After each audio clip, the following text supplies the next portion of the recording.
Okay, everybody, I think we can make a start. I'd like to welcome you all to this discussion meeting, which has as its subject war by other means, geoeconomics, and statecraft, which is a book written by Jennifer Harris, along with Ambassador Robert Blackwell.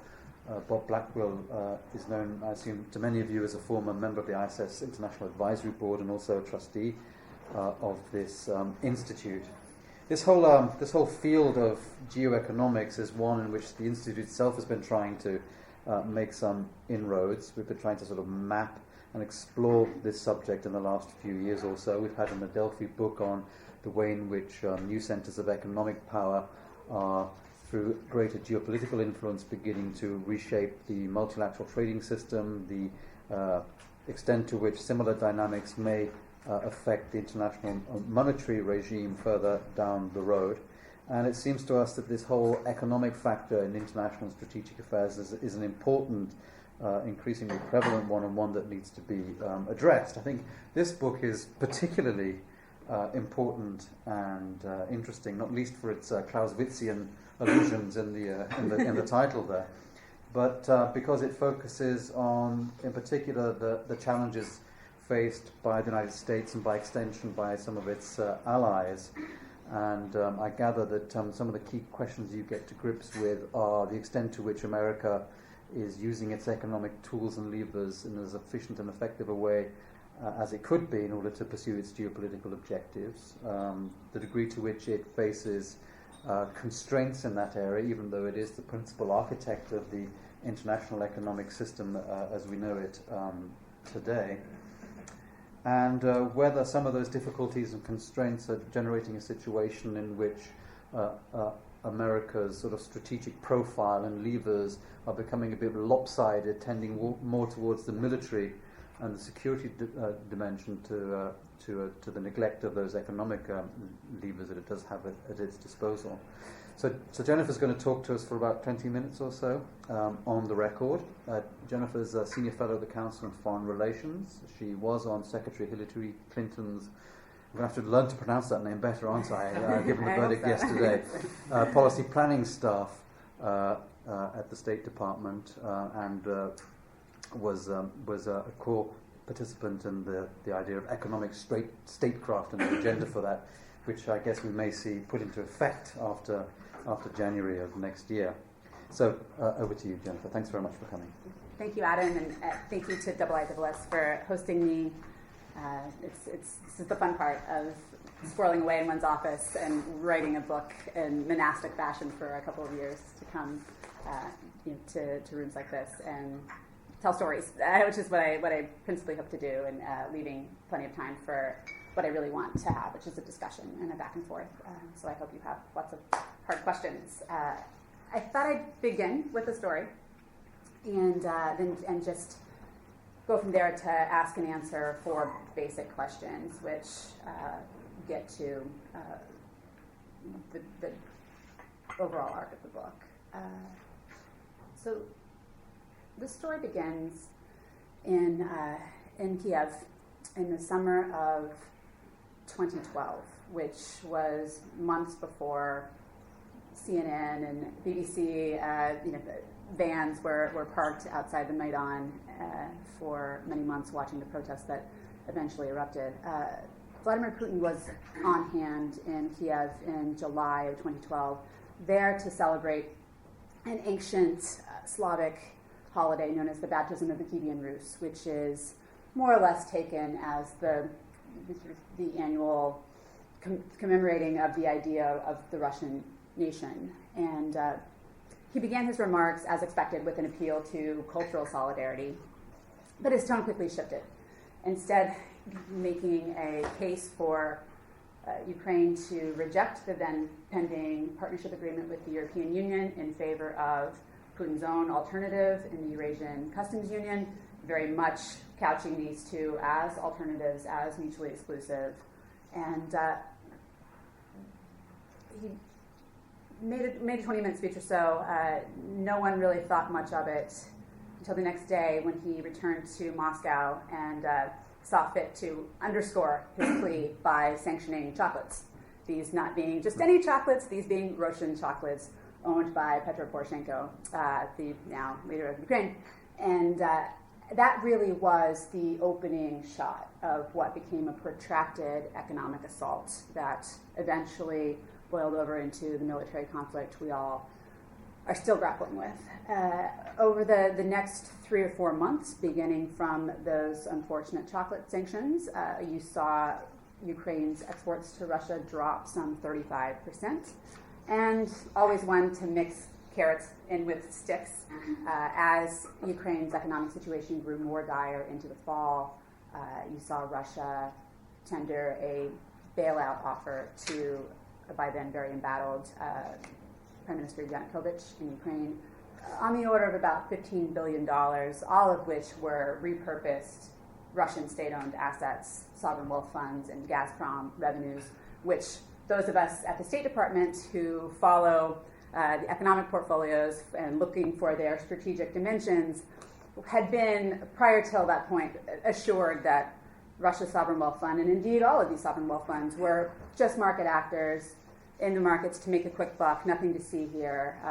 Their logic is strictly commercial, right up until it wasn't, right?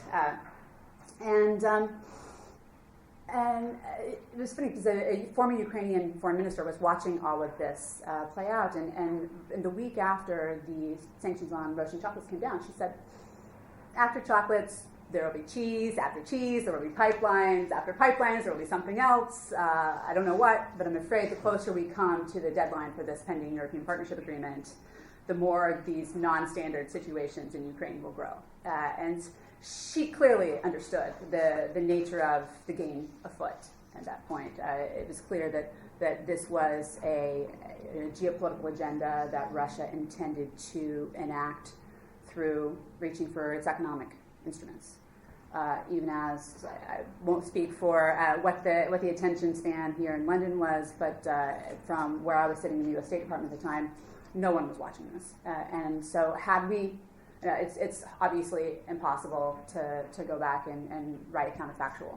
But I would argue that had we known where to look and had we taken some of these early warning signs to be indeed as serious as they became, we could have responded quicker and potentially in ways that signaled U.S. and hopefully U.S.-European resolve to Russia, and it could have lowered the temperature of the conflict that ultimately ensued. But my point in this book, and Bob's point, is that Russia's not alone. More and more, you see countries reaching first for economic tools to work their role in the world. And I think our basic thesis is that this is the face of statecraft today. In the U.S., at least, seems at risk of missing it. This is a bit heretical, but in my view, not really since the advent of nuclear weapons have we seen a phenomenon so change the basic laws around how states build and project power. So that brings me to the 4 questions. Very quickly, what is geoeconomics? What am I actually talking about here? Second, who's doing it well, who's not? Third, so what? I'll get into the stakes of why this matters. And fourth, what would it really look like to build a U.S. foreign policy that took seriously this notion of projecting geoeconomic power and placing that more at the center? So what is this? Essentially, I think it's always best to start where with what people do know. Most of us, being in a midday talk on geopolitics at WWS, probably know geopolitics at work when we see it. We have a pretty good idea of what basic geopolitics is. I think it was Robert Strauss once quipped, it was sort of struggle for space and power. And usually that is waged by reference to a set of geographic factors, land, population, military. So what we're calling geoeconomics are the pursuit of those same ends, how states pursue geopolitical objectives, but by reaching for a set of economic tools rather than traditional diplomatic or military tools. We identify 7 in the book.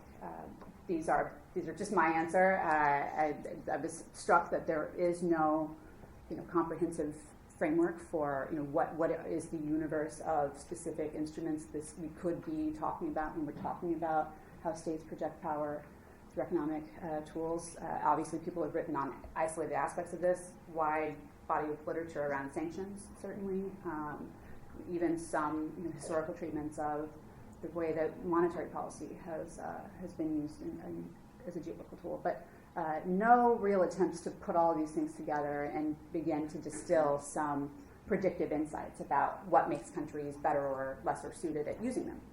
So the seven we identify are trade, investment, monetary policy, energy and commodity policy, assistance, both military and economic assistance.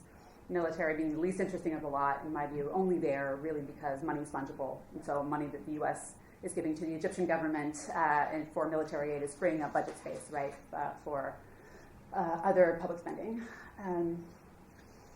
Aspects of the cyber domain, certainly not all of cyber, certainly not the nefarious goings-on and various Iranian nuclear reactors. That's not what I'm talking about. But where you see states looking to the cyber domain to vent geopolitical disagreements, take the opening days of the 2008 conflict between Russia and Georgia. Some of the first shots from Russia there were cyber attacks on the Georgian banking sector. So where you see cyber-enabled attacks that are state-sponsored going after the economic conduits of a country to make a geopolitical point, that I do think is very much within the realm of what we're looking at here. And finally, sanctions. So who's doing it well? I think first you have to look to China as the most enthusiastic practitioner of geoeconomics, with Russia and the Gulf not far behind. We've seen China allow Filipino bananas to rot on its docks as a way of underscoring its displeasure with the Philippines' positions on some of the maritime territorial disputes. It's in pursuit of vis-a-vis China. We've seen Beijing reward certain Taiwanese companies that march to its line on Taiwan and punish those that do not. We've seen China punish certain European governments who have received the Dalai Lama. Ask Norway whether its fishing industry has yet recovered from the decision of the Nobel Committee to award the Nobel Peace Prize to a Chinese human rights activist several years ago. The answer is no. As 5-6 years on, we still see Chinese imports of Norwegian agricultural products well below what they were. And this is very much, a lot of this stuff is most effective when it is implied, when it is subtle, which makes looking for it a bit hard. We've seen certainly some smoking guns. We've seen China openly predicate Chinese sovereign investment in Latin America on countries like Costa Rica disavowing Taiwan. But more often than not, this is the stuff of correlation rather than outright causation or explicit signposting. But again, it's not just China. The Gulf countries in 2015, last year alone, gave some $12 billion to the new Egypt in attempts to curry the favor of the post-Morsi Egypt. India, under Modi, has refashioned India's Act East initiative with a decidedly geoeconomic tinge. New credit lines to Mauritius, new high-speed data links to Nepal, infrastructure building, all very much an explicit answer, I think, to China's own One Belt, what is now being called the One Belt, One Road initiative, which has gone through a couple of different naming attempts. And that's not always to say that it's successful. I think, especially in the case of China, you've seen China overplay its hand on the back of some of these more aggressive forms of geoeconomic coercion. You've seen Japan begin to normalize its military. The Philippines allow 5 new bases for the U.S. in the Philippine territory. But more often than not, it's worked. On the issues of first-order concern to China, they have begun to systematically narrowed the countries that recognize Taiwan. They have curtailed the activities of the Dalai Lama. They have certainly raised the costs of challenging China in these maritime disputes. And so, again, that sort of brings to the fore two basic points on this. One is that because it's most often successful when it is implied, that makes knowing it when you see it or sort of searching for it a bit difficult. I think sort of procedurally, the work of writing this book was extremely inductive. It was just collecting stories, reading the newspaper, looking at what actually are, usually there was not a day that went by where I didn't find, if I read the FT cover to cover, it's not as, that I didn't find some example of geoeconomics being practiced, but there really there was no casing around it, no, sort of conceptual framework for understanding what was going on and tying these data points into some kind of larger picture. And the second one is that even where it's tried and it fails, either fully or partially, there is a tendency against assigning partial credit to geoeconomic attempts in ways that you don't see for more traditional geopolitical attempts. I look at the case of the Cyprus bailout and Russia's role in dangling its own bailout offer a couple of years ago when Cyprus was in negotiations with the EU on a bailout. And even though in the last hour Cyprus did ultimately sign the dotted line with an EU bailout package, the fact of Russia tendering this alternative bailout package raised the bidding cost, I think, for the European Union. There were real costs that came to EU taxpayers on the back of that. And the quid pro quo, in terms of what Russia was asking for, were opaque. I think not a lot of us knew. Frankly, I was learning more in the open press than I was seeing in any intelligence flows, and that goes to the collection of priorities and diplomatic priorities of the U.S. government on where these kinds of geopolitical overtures fall. But it certainly was not lost on Moscow that Cyprus was the only member of the EU that was not a member of NATO. There were talks about Russian access to a deep water port in Cyprus.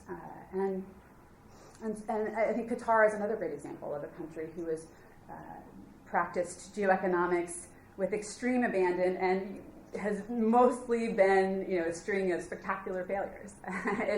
In a region that agrees on very little these days, it seems like Qatar really pulled off a diplomatic feat in getting the rest of the GCC to agree that their geoeconomic activities were decidedly counterproductive in the way that they were splashing money about, some of which ended up in hands that even the Qataris never intended in various Syrian rebel factions. And so even if you are inclined to be pessimistic or skeptical about my thesis here that this is the face of statecraft today and that we should all care it's really changing facts on the ground, we see cases where there are the unintended consequences of failed geoeconomic attempts that themselves produce real headaches in their own right. I think Qatar and the Cyprus bailout are great examples of that. So who's not on the list of doing it well? Here I think you wouldn't be surprised to hear from Adam's opening remarks. The United States is top of the list of countries that are missing in action on this stuff. And that wasn't always so. And this ended up being some of the most enjoyable parts of the book, sort of surprising as someone who ran from history as fast as she could in college and graduate school, looking back on the U.S.'s history of all of this and recognizing just how comfortable and clear-eyed American leaders were for about the first 200 years of our country to use very much flex economic muscle. And back to the earliest days after the American Revolution, in part because that's all we had. We had a very tattered and torn and exhausted American military, and Hamilton and Jefferson, who agreed on basically nothing, both saw commerce and trade as both America's protection and a sword. The way that the country would defend itself from what was still felt to be a very predatory European continent. On through to the Civil War. I mean, a lot of the most successful, if you want to call them that, examples of U.S. geoeconomics were prosecuted against the British. So in the Civil War, the U.S. threatened the UK with cessation of, I think, all exports, including grain shipments, and the loss of what in today's dollars would be, I think, hundreds of billions, if not close to $1 trillion, invested in U.S. securities at that point, if the UK didn't abandon its support for the Confederacy, mostly on its appetite for southern U.S. cotton. And the sort of probably the high wire, I'll sort of spare you a lot of the examples that are there to be found leading up to during World War I and in the interwar period. They're good ones, but probably the high watermark for American geoeconomic statecraft is World War II, and Lend-Lease comes to mind. The U.S.'s sort of program that was lending the Allies the money that was necessary to fight that war, and Churchill called Lend-Lease a declaration of economic war, just one that he felt was aimed at Britain rather than Berlin, and it was not entirely unfounded. You saw in Lend-Lease the Americans extract terms that basically gave the U.S. unilateral control over the level of British gold reserves, unilateral control over British exports, rewriting the terms of the post-war order with American interests firmly at the center. And the Churchill was sort of not entirely unfounded. Probably the greatest, not in a normative sense, but most striking example of how monetary policy can be wielded as a geopolitical cudgel was the Americans' actions around the Suez crisis and the threats to break the pound if the British didn't pull out. None of these things, mind you, could I imagine my latter-day contemporary counterparts at the U.S. Treasury contemplating with any seriousness. These are the kinds of things that give them nightmares. And so clearly something changed in the American self-understanding. This became a set of tools that were unseemly. This is not who we are. This is not what we do. And I believe the story that I tell is that it was right around Vietnam in the 1970s. A few reasons for that. One, it was a Cold War turned hot. It was inevitable that the military leaders would come back to the fore of running U.S. foreign policy. It was the first generation of economic insecurity America had experienced since the Great Depression. No longer clear we had economic goodies to be dispensing about on behalf of foreign policy aims. The birth of the multinational corporation, complete with its lobbying presence, that begins to really change the debate around whether trade was an appropriate tool of foreign policy in the Congress. But to me, the most interesting piece of this story has less to do with what's going on in the foreign policy world and more in the world of economics. Namely, this is the moment where America sort of shifted its embrace of British economic ideas in favor of American economic ideas. Right, out went Keynes and in came Milton Friedman. And it's no accident, quite suited American foreign policy prerogatives, because we were up against an adversary that had no particular love for markets, no particular love for free trade, and so every win for the West in liberalizing markets and freeing trade was very much a win for us in cold geopolitical terms. And so you had this kind of happy alignment, convergence of interest between economic prescriptions of sort of neoliberal orthodoxy that was coming to the fore and the foreign policy interests that the U.S. was pursuing. And it worked well enough for a time. After the Cold War, for the first few decades anyway, the U.S. faced no great challenge, either geopolitically or to this happy convergence between the economics and the foreign policy realms. But now I think we are again facing a set of countries who make no particular love for distinctions of state and market and are very comfortable flexing muscle in economic terms. And so I think it's beginning to re-raise questions of whether the kind of neoliberal orthodoxy is still, in its prescriptions, rowing in the same direction as foreign policy interests. Finally, I'll just end on this question of so what and what would it look like to do this kind of thing well. I think there are two fundamental costs that the recent abandonment of geoeconomics and American foreign policy imposes. One set of costs are just on specific outcomes. When I have made a habit now of looking at the set of hearings that the U.S. Congress is holding on foreign policy topics. and scanning just how many of them are on sort of traditional military diplomatic versus economic questions of concern. And they finally had a hearing on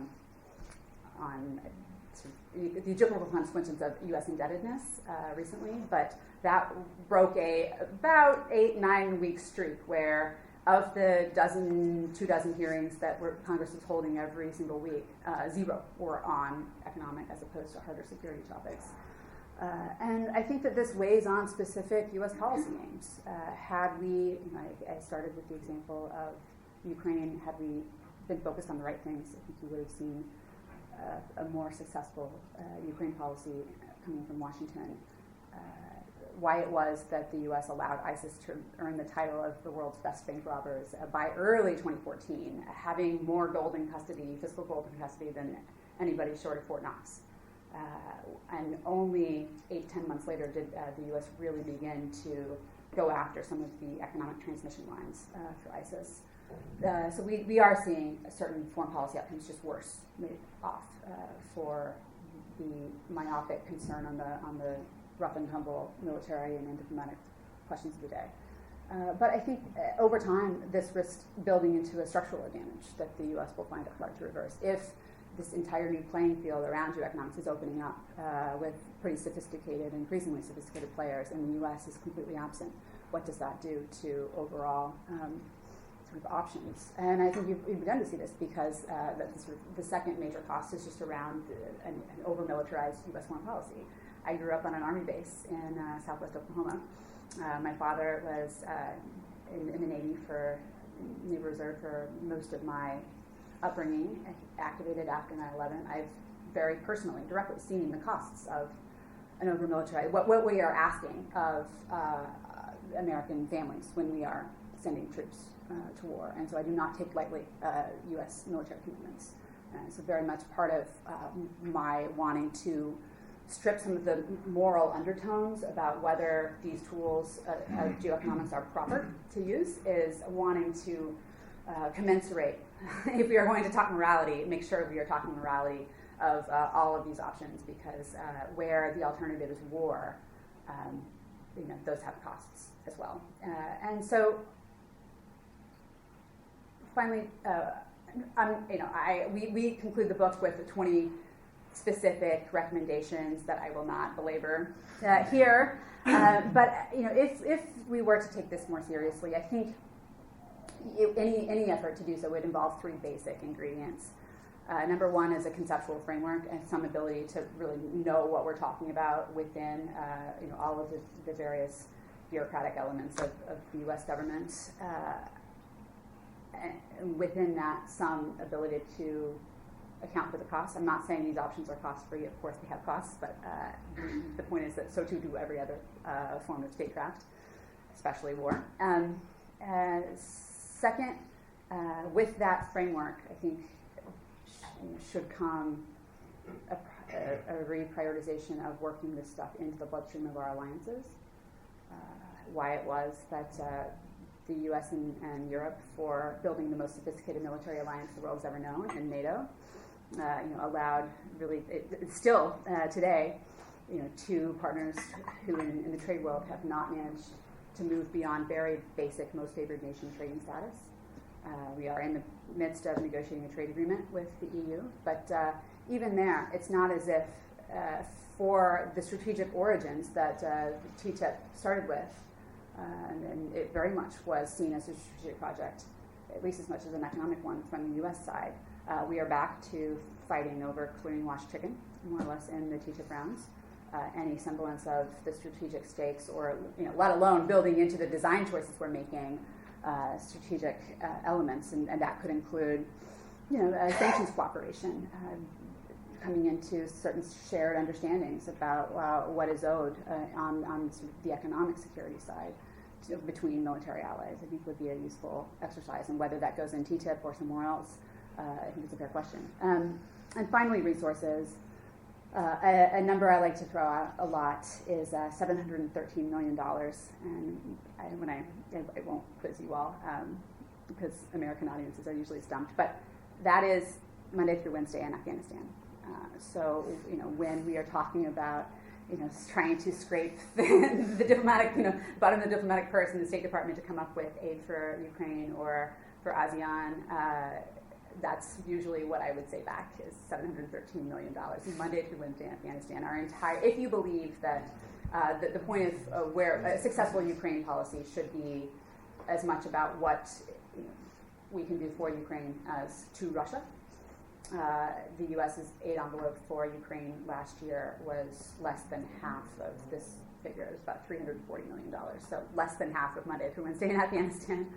But it's not just a dollars and cents point. There's a whole lot that the U.S. Congress is doing that's counterproductive to the ability of U.S. foreign policy leaders to spend money effectively.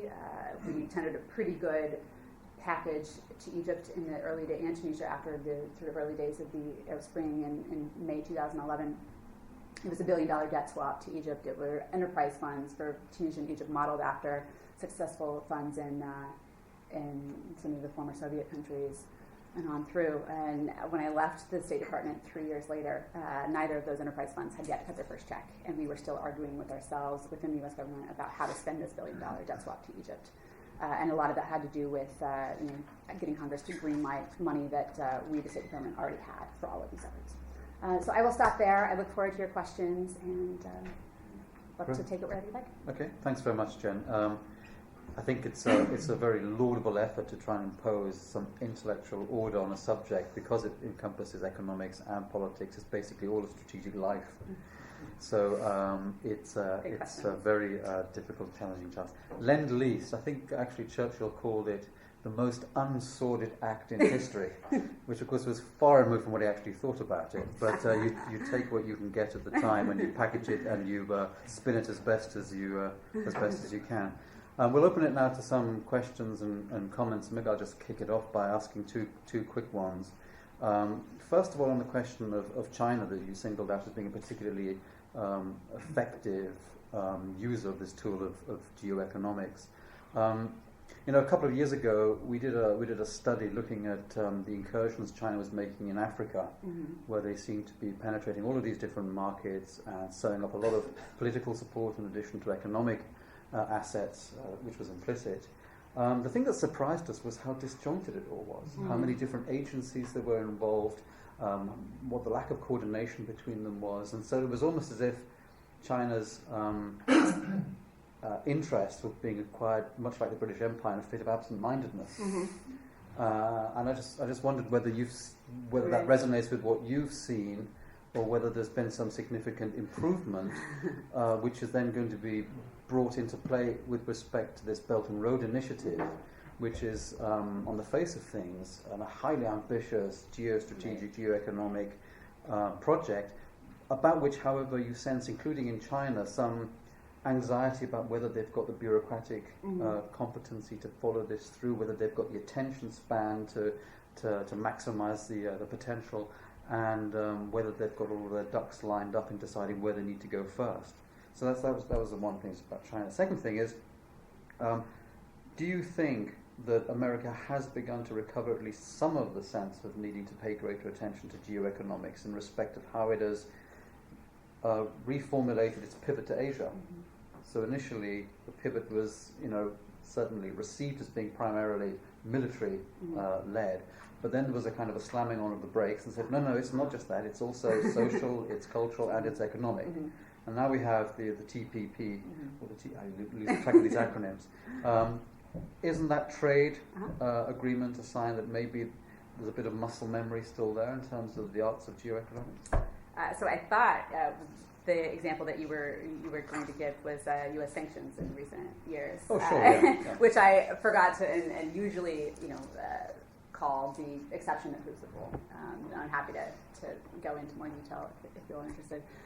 But it's quite interesting. On TPP, the U.S. I think this is a microcosm that underscores the U.S.'s broader discomfort with using these economic tools.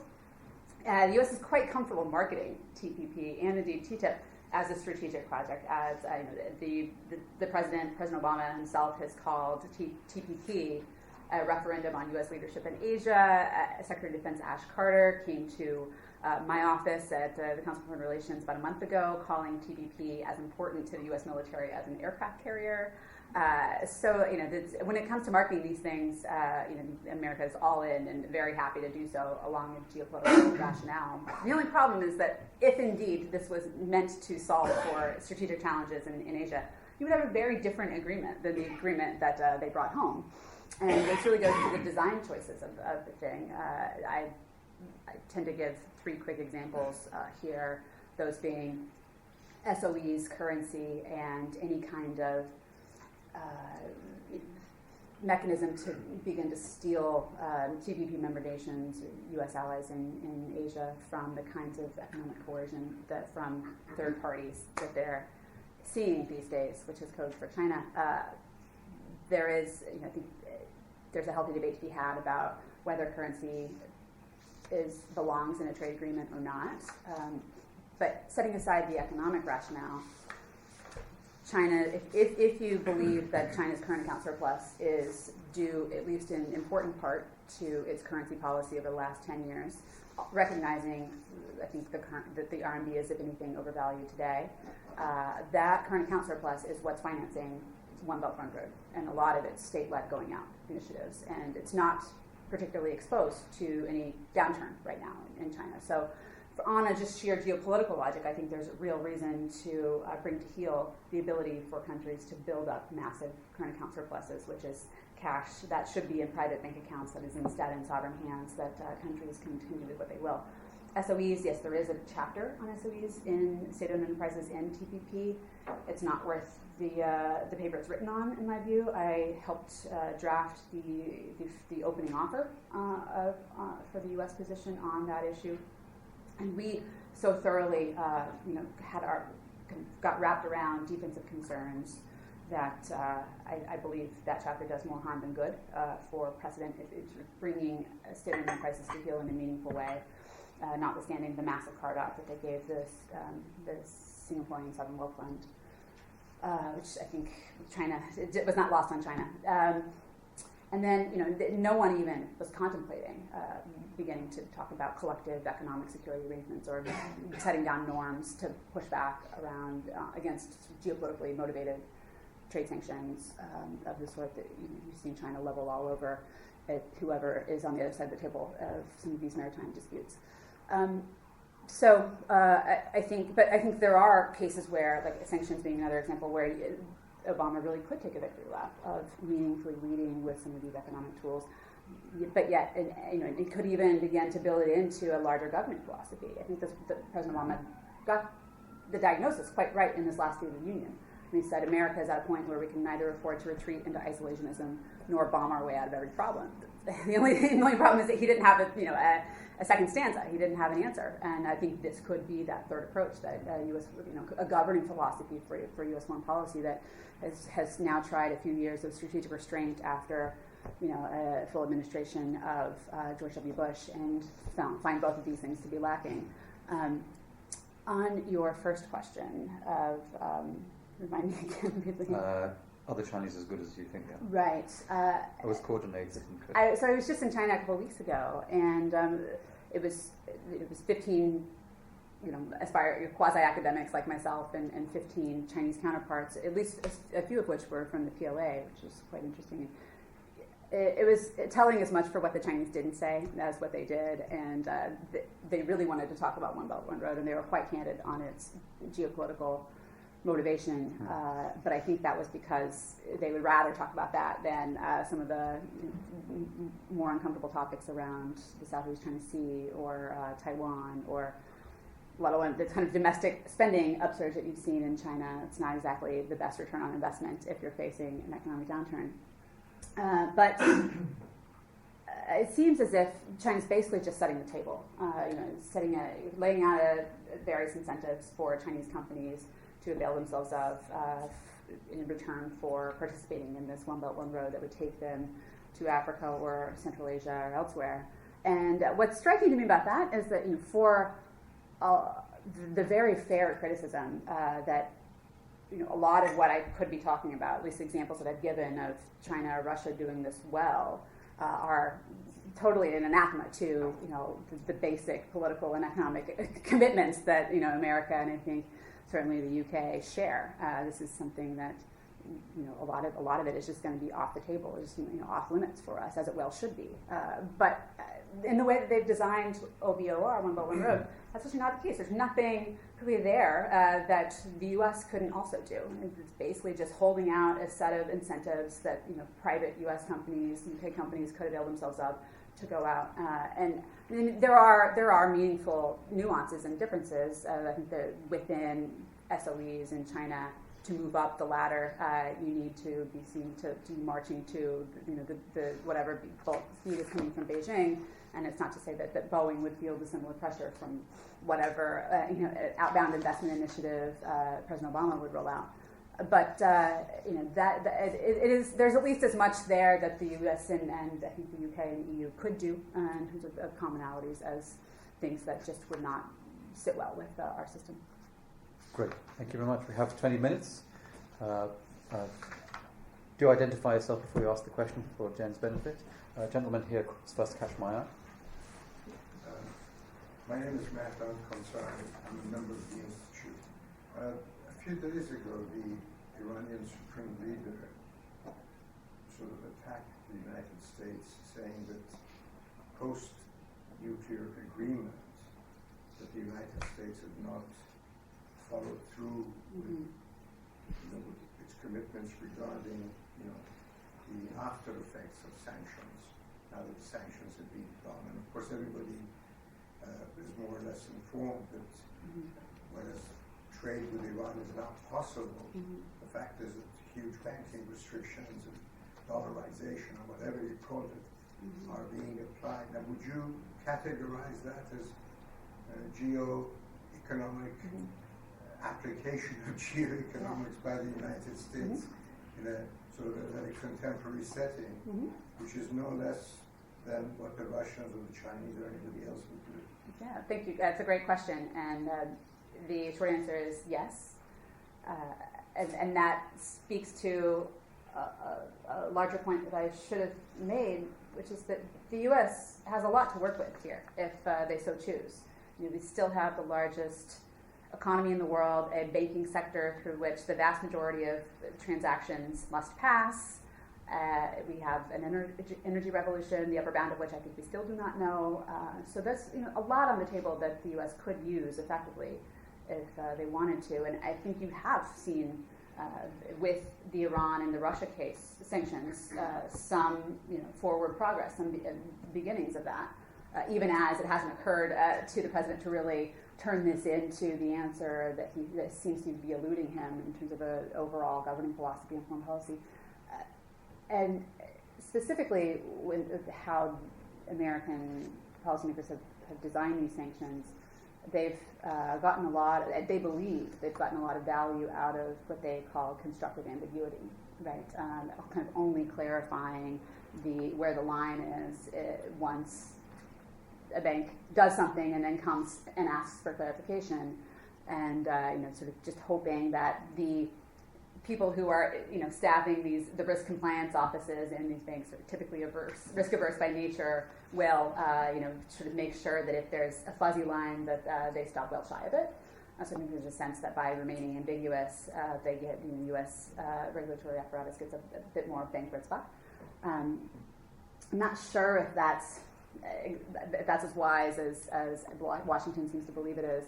A second big issue comes around the credibility of rolling these sanctions back, and this is very much something that Washington knows it has a problem with, and that's what I would want to see if we did have some kind of beginnings of a more coordinated U.S.-EU approach to sanctions. I think the question of how and when we roll them back should be top of that list. But so too should questions like whether we should allow backbilling of companies sort of stepping in behind voided contracts while they're within the broader umbrella of a mutual defense guarantee. I'm not sure they should, but there's been I think there's somewhere in the middle. If you've seen, like, Washington know it has a problem on its hands with regard to the rolling back of the sanctions, and still has kind of no idea on the constructive ambiguity piece on this question of what we call de-risking. It's beginning, but it's still slow. So a lot of banks had just decided that doing business in the Middle East and North Africa, because of know your customer laws and anti-money laundering laws, it's just no longer worth the effort, because the U.S. government has effectively deputized the banking sector to be its enforcement agents, and these sanctions, these banks are not making enough money to justify the risks, both reputational and in terms of some of the sizes of these fines that have come down, and that just leaves a vacuum that will be filled. And I would wager that whatever comes behind a U.S. or a European bank in terms of the standards that it is held to, it will be less rigorous, less to the liking of Washington. A lot of what we've seen thus far have been smaller Chinese and sort of Hong Kong banks that have come into places like Lebanon.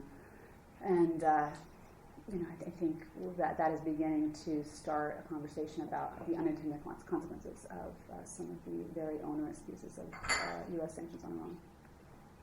Thanks. We'll take a couple of questions at a time. Peter Asprey first, and then you at the back. No mics. You just have to project. Thank you. Peter Asprey, member of the Institute. It's interesting sometimes, one of the quickest ways to get excluded, for people to get excluded from policy discussions here in the UK, is to raise doubts about free trade. And free trade here is a rite of passage to the top table. Any suggestions of the contrary is, you're alluding protectionist. Mm-hmm. And you seem to be alluding in your comments in relation to TTP or TTP. Either, yeah. That the strategic drift was diverted by commercial interests, multinationals, maybe, which seems to me maybe a sort of similar free trade, more upfront free trade protagonist than we have here. But anyhow, it's all about free trade. Mm-hmm. And so my question really is, how does that fit in? What do you think about free trade? Does it have a future? What should it remain a gospel of faith? Mm-hmm. And then just behind you. Yeah, hi, Rita Ozzy from the Australian High Commission. I was actually at a talk earlier on this week where we were talking about the rebalance towards Asia, and with some US presenters.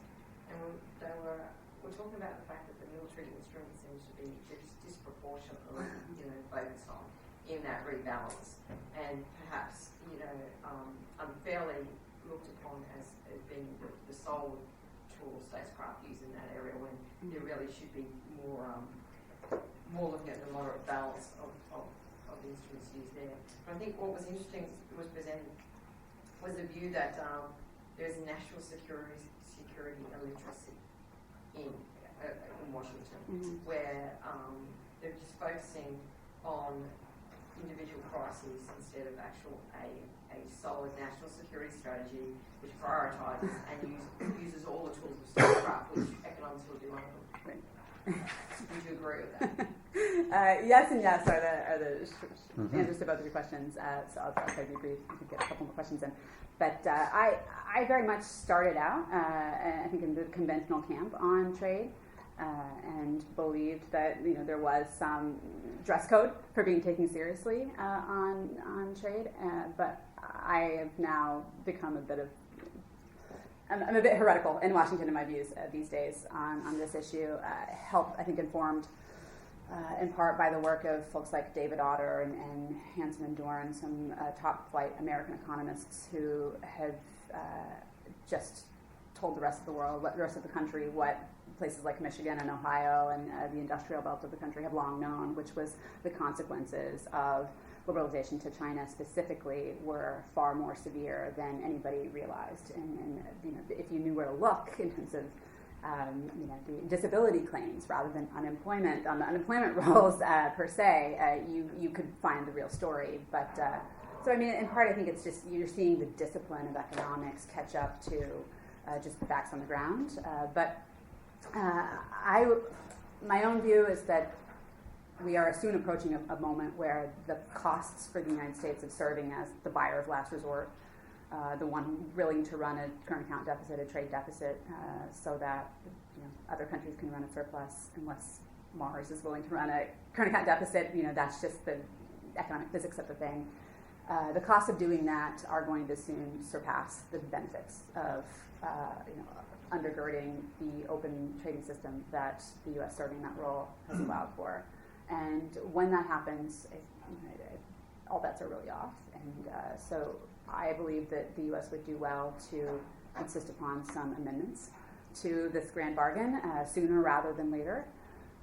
And for me, that would roughly take the form of setting aside our sort of definitional hang-ups on what is and is not trade, because I think the exercise of trade negotiations have sprawled so far beyond the initial work of lowering tariffs that I think it's lost all conceptual coherence. And why pharma but not currency?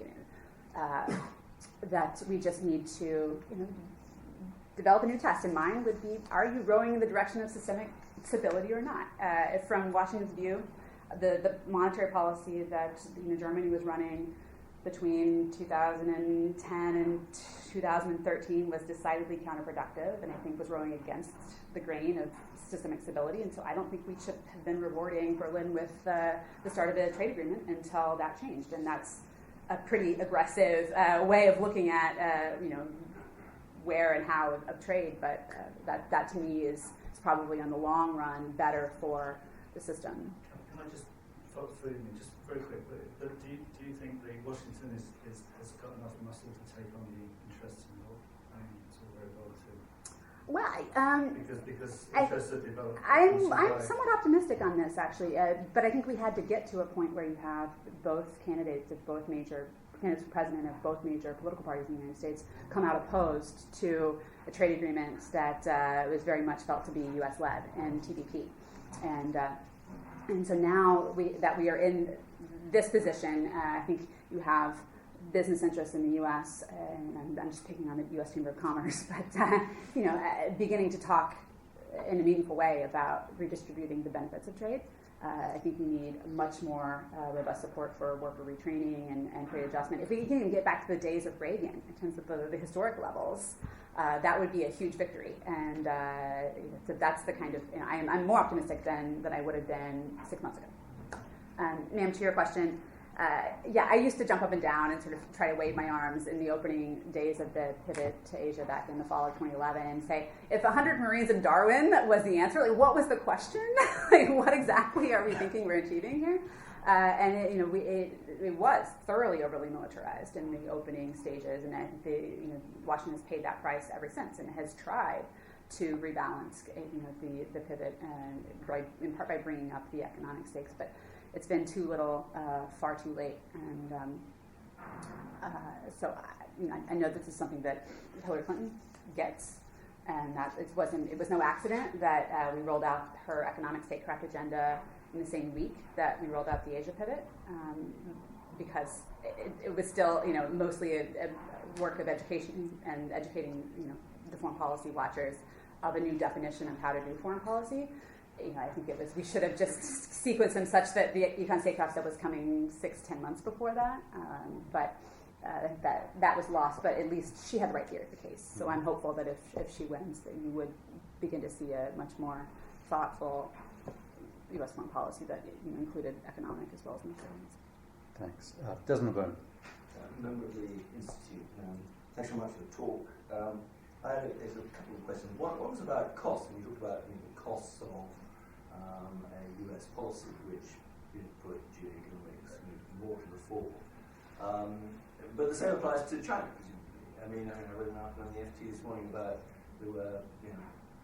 China ready to take over Zimbabwe and provide safe haven and move to some kind of UN connected currency solution, and it was a kind of new Chinese colonialism. But these things cost China too. Now maybe is China in a different position because of the obscurity of many of its state and financial institutions? But they don't have some states they run on cash, all the thing comes crashing down. So, question about doesn't China have a kind of cost issue as well? And the second is, just to sort of thinking about the kind of the geoeconomics really in the context of sanctions.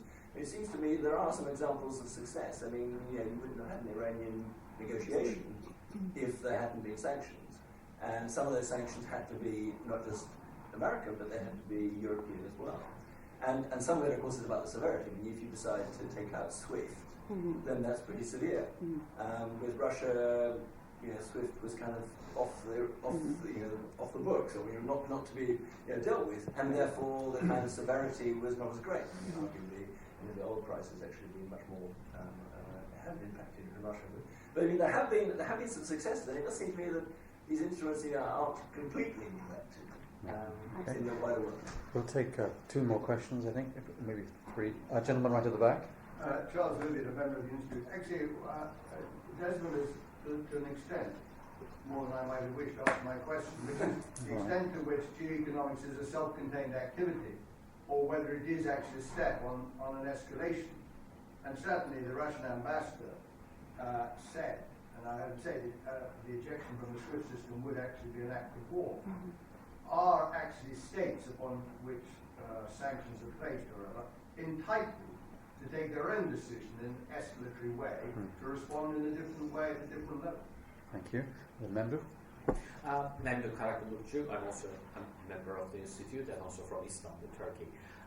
The first observation is, I'll read the book, but I feel since you've seen the kitchen of the US policy making, you assign more disorder to US geoeconomics and more coherence to Chinese geoeconomics. I mean, I'm feeling, because when you put sort of list sanctions, control of the IMF, or the IMF veto, and the sort of other pieces, I think there is US geoeconomics. The question is there a natural boundary to US practice of geoeconomics in the sense that US has a vested interest in the global networks of finance, trade, security, so on and so forth? I mean, that sets a natural upper bound. Would that explain the limits of US geoeconomics, although in the trade case you seem to be softening that boundary and saying maybe the bargain can shift. Would you say that for finance? Would you say that for insurance, and so on and so forth? Smart. Then finally, Yusuf. Well, you mentioned energy, and we know that the US has become an energy power about the last 5 years with the shale revolution. And this revolution did have an enormous impact on energy markets, especially on oil and gas so far. But I can't really see that the US is using energy as a geopolitical tool in a meaningful way. Do you think that might change in the future? I specifically think about the situation in Europe vis-a-vis Russia. There's a lot of talk about European dependence on Russian gas, even the situation in Saudi Arabia and this trade war, oil war between the US and Saudi Arabia. Yeah. Okay, that's Great. 4 meaty points Great. for you Great to question. Sorry, discuss. my name is Ante Batovic, I'm also a member of the Institute. Thank you. Aren't there costs too for China? Absolutely. I after sort of I identify what I believe to be the tools of geoeconomics, my wife and I didn't give some thought to, well, what makes countries better or lesser suited to wielding them? And one element I think that can be predictive on this question is just how much sheer control a country has over the basic factors of production. And so the fact that a lot of China's assets are state-owned gives them a running room and prerogative that the U.S. and the UK will never have and should never have. But I think often where this stuff has been most successful for China, it's twofers and threefers. They are making money while they are projecting geopolitical influence that sometimes it's not exactly tactical, or there's not a clear ask or a quid pro quo. Sometimes there is, but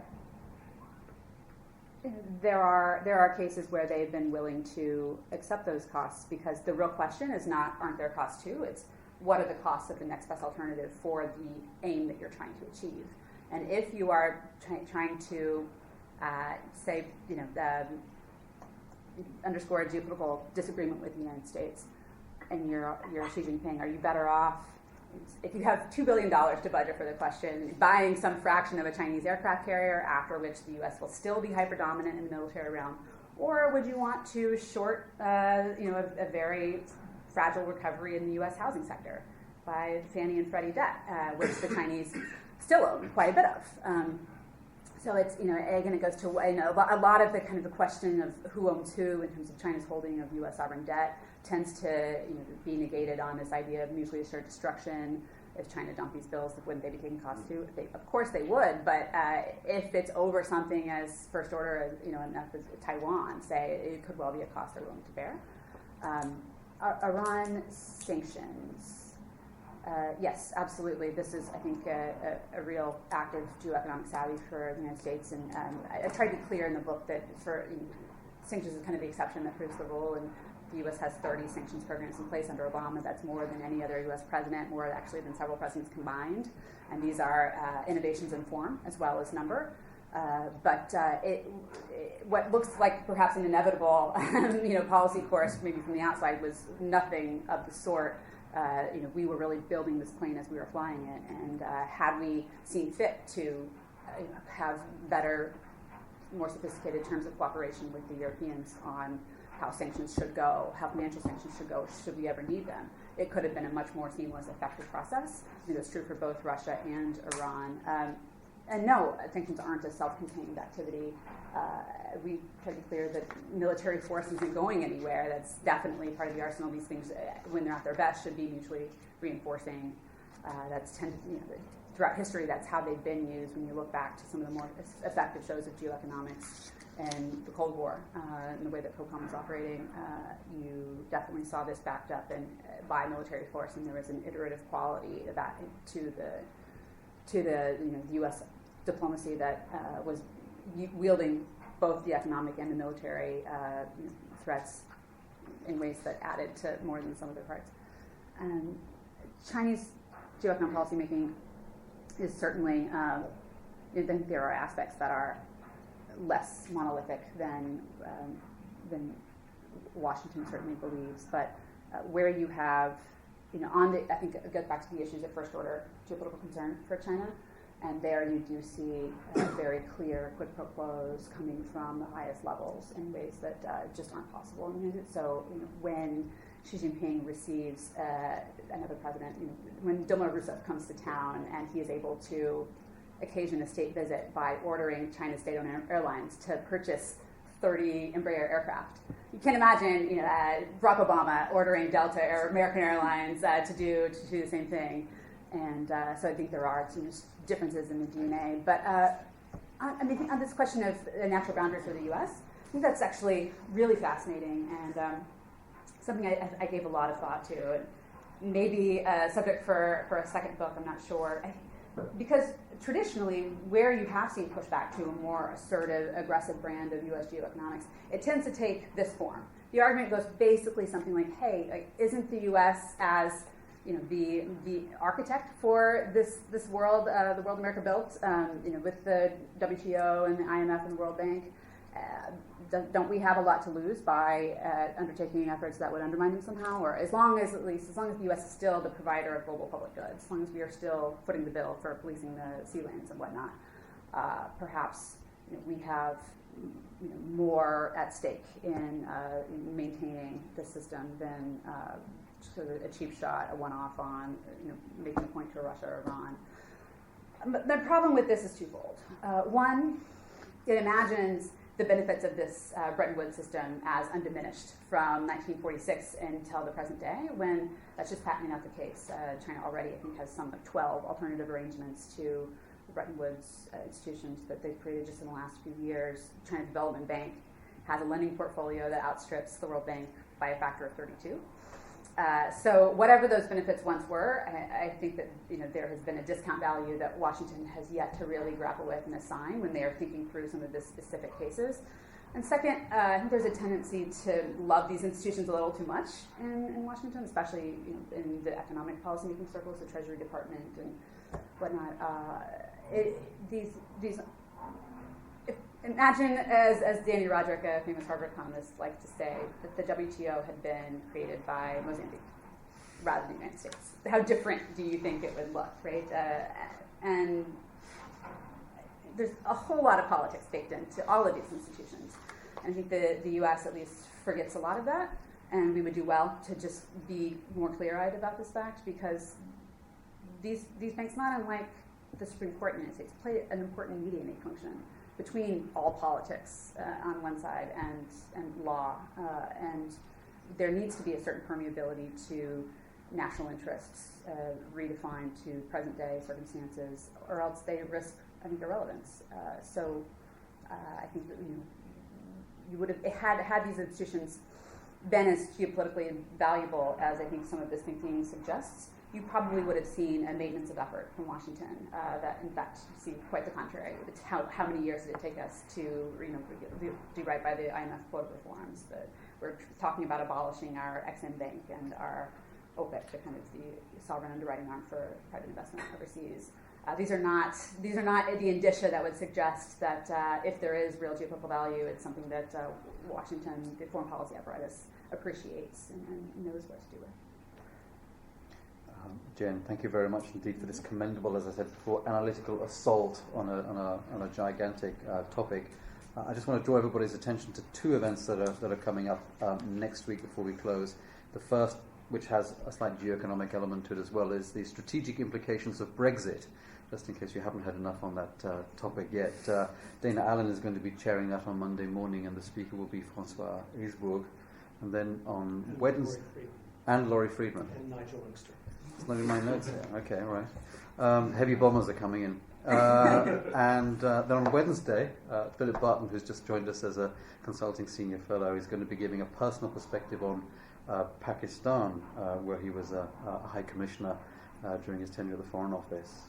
So I hope to see you at that. And in the meantime, please join me in thanking Jen for her presentation.